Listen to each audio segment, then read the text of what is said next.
Atlanta, 1993. An 8-year-old boy disappeared walking home, leaving behind only a notebook filled with drawings of rockets. For 27 agonizing years, his family waited, the city haunted by his silence. Then, a modern doorbell on his old family home captured a chilling whisper from the past, unearthing a horrifying truth buried just beneath their feet. Before I begin, thank you for watching Minority Struggles. Let me know in the comments, where are you watching from and what time is it there? It really means a lot to know you're here with us. We're in this together. Now, let me tell you what really happened. The afternoon sun on that crisp October Tuesday in 1993 cast long, slanted shadows across the sidewalks of Westgate Park, a working-class black neighborhood in Atlanta where life was a tapestry woven from resilience, church bells, and the shared struggles of making ends meet. For 8-year-old Brandon Williams, the world was a canvas for his boundless imagination. He was a quiet boy, slightly shy, with large, observant eyes that seemed to absorb every detail. His universe was one of distant galaxies and futuristic spacecraft, a world he meticulously brought to life in a worn spiral notebook filled with intricate drawings of rockets and alien landscapes. That notebook, tucked securely under his arm, was his constant companion. He was walking the familiar 7 blocks home from his best friend Michael's house, a route he had taken hundreds of times. The air was cool, carrying the scent of burning leaves from a few blocks over. He paused at the corner of Chestnut Avenue to adjust the strap of his backpack, his mind likely replaying the final moments of the video game they'd just been conquering. He was a good kid, responsible beyond his years, and knew he was expected home before the streetlights flickered on. His mother, Angela, would be waiting, the comforting aroma of her cooking already beginning to fill their small, tidy home. Angela Williams was a woman whose love for her son was a fierce, protective force. She worked as a nurse's aide, her days long, her energy often spent, but her focus was always on Brandon. His father, Robert, a supervisor at a downtown warehouse, was the family's steady anchor, a man of quiet strength whose pride in his son was evident in every glance. They were a tight-knit unit, their lives centered around Brandon's well-being, his dreams, his future. As Brandon made the turn onto his own street, a familiar and usually safe stretch of modest single-family homes, the afternoon began its slow descent into twilight. He passed Mrs. Henderson's house, her prize-winning roses now dormant for the winter. He waved at a neighbor raking leaves. He was just a boy walking home, a scene so ordinary, so mundane, that its abrupt and permanent interruption was almost inconceivable. He was 2 houses away from his own front door when he vanished. There was no scream, no struggle witnessed, no sign of a scuffle on the manicured lawns. One moment, he was a small, determined figure walking towards home. The next, he was gone, plucked from a world by an unseen hand, leaving behind only the rustling leaves and the creeping shadows of dusk. Inside their home, Angela glanced at the clock on the kitchen wall. 5:30. Brandon was late. A flicker of maternal annoyance, the kind familiar to any parent, sparked within her.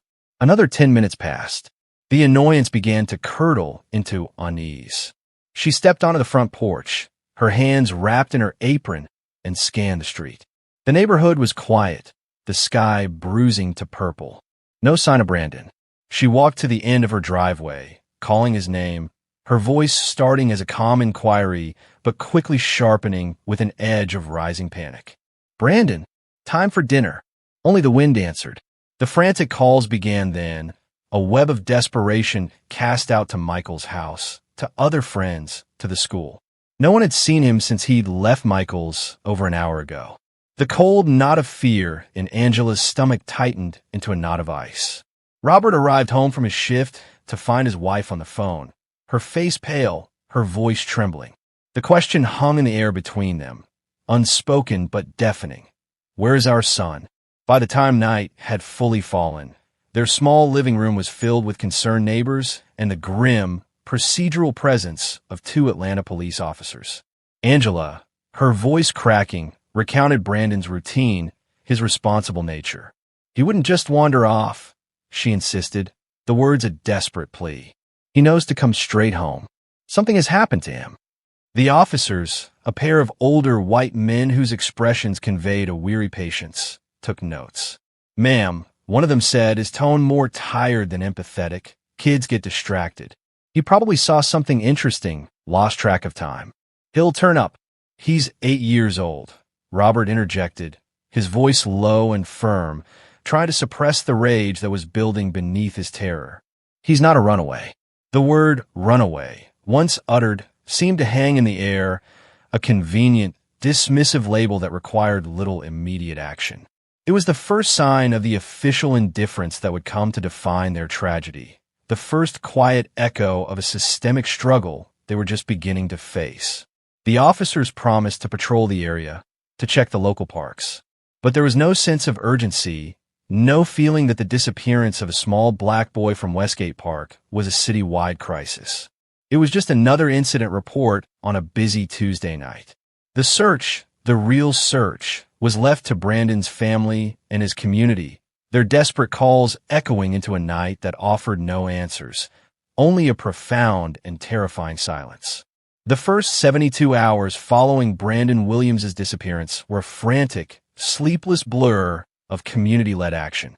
Robert and Angela, their faces etched with a shared terror, became the reluctant command center of a grassroots search. Their small home filled with neighbors, church members, and friends, all armed with hastily photocopied flyers bearing Brandon's smiling second-grade school picture. The smell of coffee and fear permeated every room. They organized grid searches, fanning out through the neighborhood, then into the nearby wooded parks and abandoned lots. Their calls of Brandon, a constant, desperate refrain against the city's noise. The official police investigation, however, moved with a frustrating, almost insulting lethargy. The initial officers had logged the case, but the follow-up was slow. It took 2 days for a detective to be formally assigned, a man whose weary indifference seemed to confirm the family's worst fears about how seriously their son's case was being taken. The minority struggle's theme was not a subtext. It was the blatant text of their interactions. The detective's questions seemed designed to find fault within the family unit rather than to identify an external threat. Any trouble at home, Mr. and Mrs. Williams? Any reason the boy might have felt the need to take a break? Robert's simmering rage boiled over. "My son is 8 years old and missing. He didn't take a break. He was taken. Why aren't you out there looking for him instead of questioning us?" The detective's response was a placid, infuriating calm. "We have procedures, sir. We have to rule out all possibilities." Those possibilities seemed to heavily favor the theory that Brandon had either run away, a notion the family found preposterous, or had fallen victim to some random, transient act of violence far from his home. The idea that the danger might be close, that the key to his disappearance might lie within the very streets he walked every day, was never seriously entertained. The family's own home and yard were given a cursory glance, viewed only as the safe zone, the destination Brandon never reached. There was no deep forensic search, no meticulous examination of the property. It was considered the start of the search, not its potential end. Days turned into a week. The community's search efforts, while valiant, yielded nothing more than exhaustion and heartbreak. The police investigation, starved of the easy leads it seemed to require, dwindled. The local news ran a brief segment on Brandon, his smiling face flashing on screen for 30 seconds between a local political story and the sports report. Then he was gone. There were no high-profile press conferences from the mayor, no dedicated citywide task force. To the Williams family, it felt like their son's disappearance was being treated as a sad but statistically unremarkable event in a neighborhood accustomed to hardship. The strain began to fracture the foundations of their family. Angela, fueled by a mother's fierce, desperate energy, refused to accept the police department's growing silence. She hounded them with daily phone calls, demanding updates, new searches, anything. She was often met with bureaucratic runarounds, her pleas treated as the hysterical ramblings of a grieving mother. Robert, meanwhile, retreated into a shell of stoic, silent pain. He blamed himself for not being home that afternoon, for not somehow foreseeing the danger. This internal guilt created a chasm between him and Angela. Her outward fight felt like an accusation to him, while his quiet despair felt like giving up to her.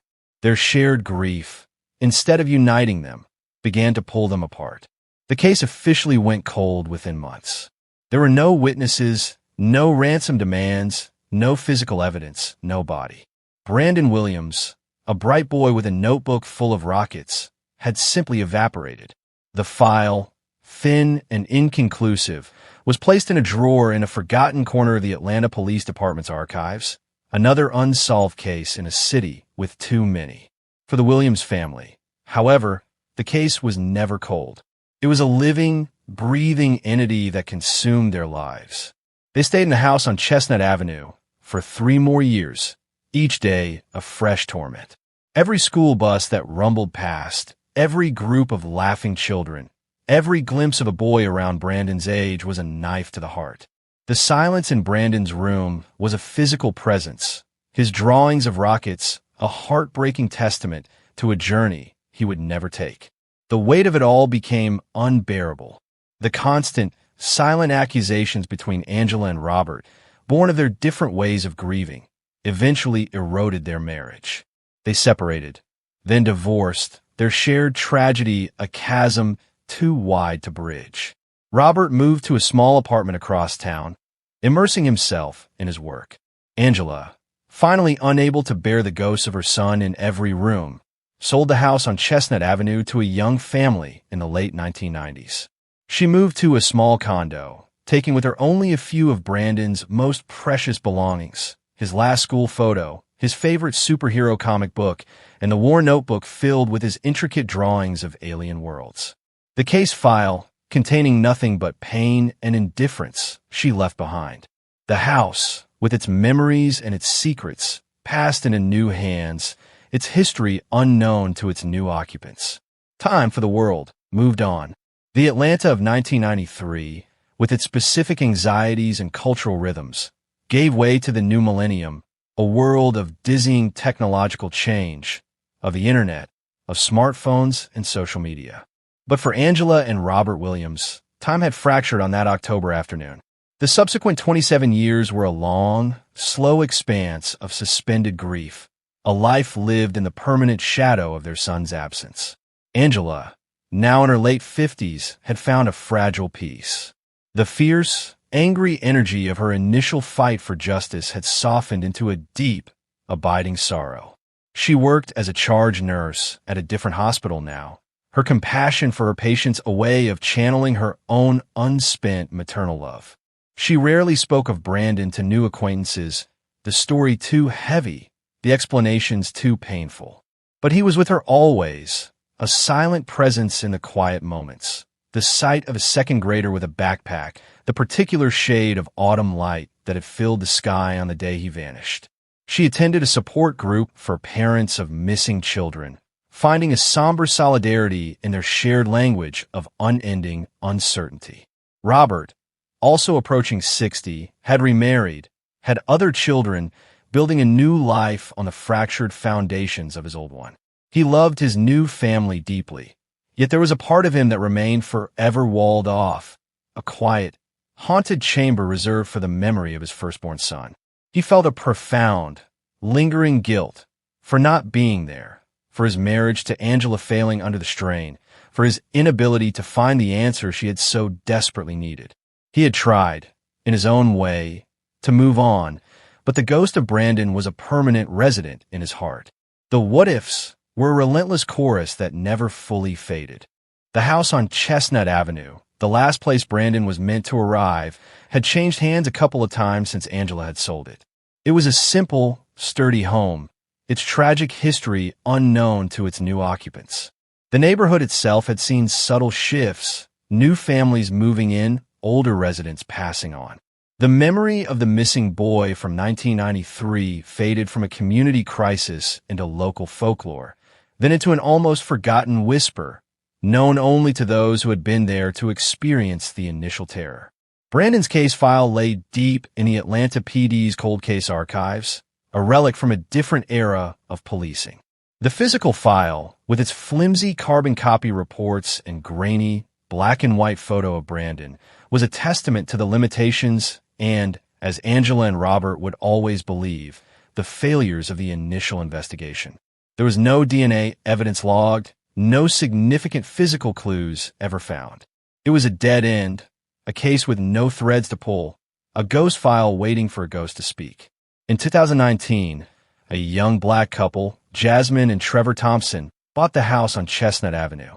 They were part of a new generation returning to these established neighborhoods, drawn by the sense of community and the affordable prices. They loved the house's solid construction, its small, neat yard. Unaware of the profound tragedy that had unfolded there decades earlier, they set about making it their own. Trevor, who worked in IT, was tech-savvy and security-conscious. One of the first things he did was install a full smart home security system, complete with motion-activated lights and, most importantly, a Ring doorbell camera at the front door, its small, dark lens a modern, digital eye watching over the quiet street. For a year, the Thompsons' life was one of peaceful domesticity. The doorbell camera captured the mundane rhythms of their lives. Deliveries arriving, friends coming over for dinner, neighbors waving as they walked their dogs. The house held no sense of its tragic past for them. It was simply their home, a place of safety and new beginnings. The silence of 27 years held firm. Angela and Robert marked Brandon's birthday each year separately, a private ritual of remembrance. The city moved on. The world changed. Brandon Williams remained, in official terms, a statistic, a face on a long outdated missing person bulletin, a ghost in an archived file. But the truth of what happened to him, a secret buried by time and neglect, was waiting patiently in the very place his journey was supposed to end. It only needed to trigger a modern, digital nerve to be touched for the silence to finally, horrifyingly, break. The night it happened was an unremarkable Tuesday in late October 2020, 27 years after Brandon Williams had vanished into the twilight of that very same street. A cool autumn rain was falling, slicking the asphalt of Chestnut Avenue and whispering against the window panes of the house where Jasmine and Trevor Thompson were winding down for the evening. Curled up on the sofa, they were halfway through a movie, the dialogue a low murmur in their cozy living room. At precisely 11:58 p.m., Jasmine's phone, resting on the coffee table, buzzed with a sharp, insistent notification. Motion detected at your front door. Trevor glanced at it. Probably just that stray cat again, he mumbled, his eyes still on the screen. Jasmine picked up her phone, her brow furrowed slightly. It was late for a simple motion alert. She tapped Open the Ring app. The live view showed their empty, rain-slicked porch, eerily illuminated by the single bulb above the door. There was no one there. She swiped to the recorded event history. The new clip, time-stamped 11:58 p.m., was ready to view. "That's weird," she said, tapping the play button. "There's no one there." The video began. The quality was crisp, the familiar view of their porch and the dark, wet street beyond. For the first few seconds, nothing happened. The only sound was the steady patter of the rain. Then a subtle shift. The motion light on the Ring doorbell itself, which they could see in the reflection of their front window, must have activated because the area at the very edge of the camera's frame, near the bottom of the porch steps and partially obscured by a potted plant, seemed to distort slightly. A shape, dark and indistinct, too vague to be a person but more solid than a shadow, lingered there for a moment. It was a figure that the camera, due to its angle and the low light, couldn't properly capture. "See? Nothing," Trevor said, still focused on the movie. "Sure, wait," Jasmine whispered, leaning closer to her phone, her thumb hovering over the volume control. And then it came. It wasn't a shout or a clear statement. It was a voice, low and raspy, seemingly spoken directly into the doorbell's microphone from just out of frame. It was a voice that sounded old, weathered by time and perhaps by liquor or illness. It was a whisper, but a clear one, carried on the night air with a chilling intimacy. Brandon. The name hung in the silence for a beat, a name that meant nothing to them. Then, the voice continued, this time breaking with a sound that was half sob, half confession. "I'm sorry, Brandon." The shadowy figure at the edge of the frame shifted, then disappeared completely.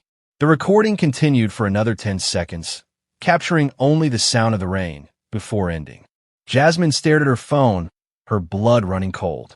She played it again, and again. The voice was undeniable. A man's voice, old, full of a strange, chilling sorrow. "Trevor, you need to hear this," she said, her own voice a hushed whisper. She played it for him. He sat up, the movie forgotten, his face tightening with a mixture of confusion and unease. "What the hell was that? Who's Brandon?" "I have no idea," Jasmine said, her heart now pounding. "But someone was just at our door, talking to a Brandon." They spent the next hour debating. Was it a prank? A drunk who had the wrong house? A delivery driver at the wrong address? But the time, midnight, and the strange, sorrowful, almost secretive nature of the whisper felt different. It didn't feel like a mistake. It felt deliberate. It felt like a message delivered to the house itself. Jasmine, a researcher by nature, couldn't let it go. While Trevor nervously checked the locks, she sat at her laptop, her fingers flying across the keyboard. She typed in the address of their house, then variations of missing person, crime, Chestnut Avenue. Old City News archives, digitized but often buried deep in search results, began to surface. And then she found it. A small, grainy newspaper clipping from the Atlanta Journal-Constitution, dated November 1993. The headline was small, unassuming. "Local boy still missing after 1 month." The article detailed the disappearance of an 8-year-old boy named Brandon Williams. His last known location, on his way home to the very address where they now lived. Jasmine's breath caught in her throat. She showed the article to Trevor. The photo of the smiling, gap-toothed boy seemed to stare out at them from the screen. "Brandon." "Trevor," she said, her voice trembling now. That person, they were talking to him. The realization settled over them with a suffocating weight. Their safe, cozy home was built on a foundation of profound tragedy. And the ghost of that tragedy had just whispered a message into their 21st century doorbell. Unsure of what to do, but certain they couldn't ignore it, they made a decision. The next morning, Jasmine Thompson forwarded the Ring doorbell video file, along with a link to the 1993 news article about Brandon Williams, to the Atlanta Police Department's General Inquiry email address. She didn't know if anyone would see it, or if they did, if they would care about a ghostly whisper from a 27-year-old cold case. But they had to try. The chilling greeting had been delivered, and now it was in the hands of the law.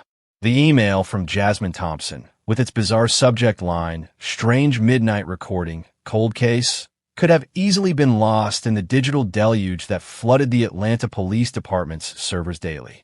It might have been flagged as spam, dismissed as a prank, or routed to a dead-end folder. But by a stroke of bureaucratic chance, or perhaps something more, it landed in the review queue of Detective Amani Wallace. In her early 40s, Detective Wallace was a rising star in the APD's cold case unit, a division often seen as a place for weary detectives to ride out their final years. But Wallace had actively sought it out.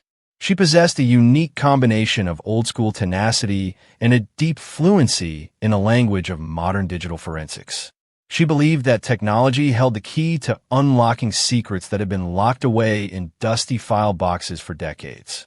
She specialized in re-examining cases from the 80s and 90s, particularly those involving marginalized communities, cases she felt had never been given a fair shake in their time. When she clicked on the video file from the Thompsons, she was initially skeptical. But as she listened to the raw, raspy whisper captured by the Ring doorbell, "Brandon, I'm sorry, Brandon," a professional chill ran down her spine. It wasn't the rambling of a drunk. It had the weight of a confession, a prayer, a message directed at a specific ghost. Her skepticism turned to intense curiosity. She read Jasmine's accompanying email and the link to the 1993 article about the disappearance of 8-year-old Brandon Williams from that very address. Detective Wallace spent the next hour pulling up the digital archives for case hashtag 93-1104 Williams Brandon. The file was thin, a sad testament to a forgotten tragedy. She saw the initial reports, the cursory search logs, the prevailing theory of a runaway or a transient abduction, the gradual fading of official interest. She noted the lack of any significant forensic search of the family's own property, a common oversight in that era, when a victim's home was almost always considered the safe point of origin, not the crime scene itself. The system, she knew from experience, had likely failed Brandon Williams from the very beginning. But this new evidence, this digital whisper, changed the entire paradigm. For the first time in 27 years, there was a reason to look at the house not as the destination Brandon never reached, but as a potential locus of the crime. The act of someone returning to that specific house to utter that specific name was a clue more powerful than any a 90s detective could have hoped for. It was a behavioral clue, a psychological breadcrumb pointing directly back to the source. Her first step was to visit Angela and Robert Williams. She found Angela living in a small, quiet condo, surrounded by photos, not of Brandon, but of nieces and nephews, a life carefully constructed around a hollow center. When Detective Wallace played her the audio, Angela's composure, maintained for nearly 3 decades, shattered. She began to sob, a deep, racking grief that was 27 years old. That name, she whispered through her tears. After all this time, someone spoke his name at his own front door. Robert's reaction was different. He listened to the recording in his small office, his face hardening into a mask of grim fury. "Find him," he told Wallace, his voice low and dangerous. "Find a man who said that." The Ring doorbell footage, while providing a powerful lead, was a prosecutor's nightmare. The voice was too distorted for a definitive match without a known suspect to compare it to. The figure was too shadowy for facial recognition. But it was enough. It was probable cause. It gave Detective Wallace the ammunition she needed to do what the original investigators had never done. She spent a week building her case, not for a suspect, but for a location. She presented her findings to a judge.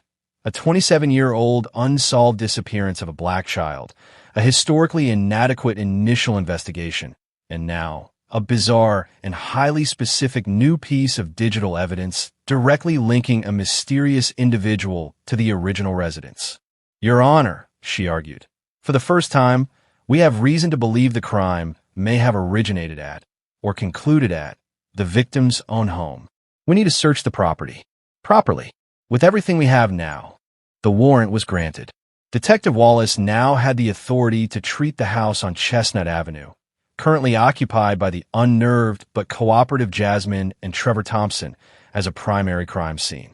She assembled her team, including forensic archaeologists and specialists with ground-penetrating radar, GPR, equipment. She met with the Thompsons, explaining the situation gently but firmly. They would have to vacate their home for a few days. Their yard, their patio, their basement, it was all part of a 27-year-old mystery now. As the forensic trucks and unmarked police cars descended on the quiet street, neighbors watched from behind drawn curtains. Old whispers suddenly given new, terrifying life. Angela and Robert Williams waited, their vigil now agonizingly reignited, the fragile scar tissue over their old wounds torn away. Detective Wallace stood on the sidewalk, looking at the small, unassuming house. The case was no longer a cold file. It was alive, breathing, its ghost having whispered into a camera, demanding to be heard. The hunt for Brandon Williams was finally, after 27 years of silence, beginning in his own backyard. The forensic search of the property at Chestnut Avenue began with a quiet, methodical intensity. Detective Amani Wallace's team, clad in sterile white coveralls, transformed the Thompsons' peaceful home and yard into a grid of scientific inquiry. They started with the house itself, sweeping for any trace evidence that might have impossibly survived the decades and multiple owners, a near-impossible task. But the true focus was on the outside, on the earth that had kept its secrets for so long. The ground-penetrating radar, GPR, unit, a device that looked like a futuristic lawnmower, was the key. A technician slowly pushed it back and forth across the small, neat backyard, its screen displaying a subterranean map of soil density and anomalous objects. They scanned the lawn, the flower beds, the area under an old oak tree. For hours, the results showed nothing but old pipes, rocks, and compacted earth. The breakthrough came when they moved the unit onto the concrete patio at the back of the house. It was a simple slab, poured sometime in the mid-1990s according to city records, years after Brandon's disappearance, but after his family had moved out. As the GPR passed over a specific section near the back door, the technician paused, his eyes fixed on the screen. He pointed to a dark, rectangular anomaly showing up about 4 feet beneath the surface. It was a disturbance, a void in the natural soil composition, something that shouldn't have been there. "Detective," he called out, his voice calm but firm. "You need to see this." The atmosphere grew tense. Plans were made.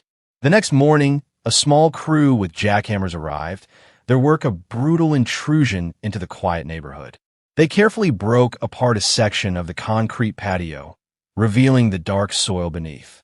Then, the forensic archaeology team took over, trading heavy machinery for trowels and brushes, meticulously removing the earth, layer by layer. Angela and Robert Williams had been notified of the anomaly and waited at a nearby command post, a silent, agonizing vigil. An hour into the dig, a technician's trowel scraped against something hard. Carefully, she brushed away the soil. A small, dark object began to emerge. It was the rotted leather of a child's shoe. A collective breath was held. They continued to dig. And then they found them. The small, fragile skeletal remains of a child, buried for decades in a clandestine grave, hidden beneath a patio that had hosted countless family barbecues and children's games over the years. Later, at the medical examiner's office, dental records from 1993, carefully preserved in Brandon's old case file, provided the definitive, heartbreaking confirmation. The remains were those of Brandon Williams. After 27 years, he had been found. He had never left home. He had been there, just feet from his own back door the entire time. For Angela and Robert, the news was a devastating closure. The torment of not knowing where he was, a unique and endless form of hell, was finally over. But it was replaced by the full, crushing weight of knowing how his story had ended. Alone, buried, his life stolen just steps from safety. The failure of the 1993 police investigation was now stark and undeniable. A proper search then might have found him. But Detective Wallace knew her work had just begun. The first mystery, where is Brandon, was solved. Now, the second, more urgent mystery began. Who was the man who whispered at the doorbell? And did he put Brandon in that grave? The investigation pivoted with a new, fierce intensity. The voice from the Ring doorbell audio became the central piece of evidence. Forensic audio specialists worked to clean it, to isolate its unique characteristics, the pitch, the cadence, the raspy quality hinting at age or illness. Was it a taunt from the killer, a man who had lived free for 27 years, now getting a sick thrill from revisiting his crime in the age of new technology? Or was it a confession, a final, desperate act of a guilt-ridden accomplice or witness, now elderly and facing their own mortality, trying to guide the police to the truth without directly implicating themselves? Detective Wallace and her team began building a new list of potential suspects. They re-examined everyone connected to the Williams family and their neighborhood in 1993. Was there a neighbor with a hidden, violent past? A local handyman who had access to the property? They cross-referenced old records with a new audio profile. They discreetly collected voice samples from aging persons of interest. The story ends here, not with a neat resolution, but with a new, active hunt. Brandon Williams has been laid to rest, his parents finally able to mourn at his grave. His name is cleared of any runaway stigma, the narrative now corrected to that of a child murdered. The city is forced to confront the failures that allowed his killer to remain free. And for Detective Amani Wallace, the clock is ticking. She has the ghost's whisper, she has the victim's name, and she has the unyielding determination to find the face that belongs to the voice, to close the final chapter of a tragedy that a doorbell, after 27 silent years, had refused to let stay buried. The search for Brandon was over. The hunt for his killer had just begun.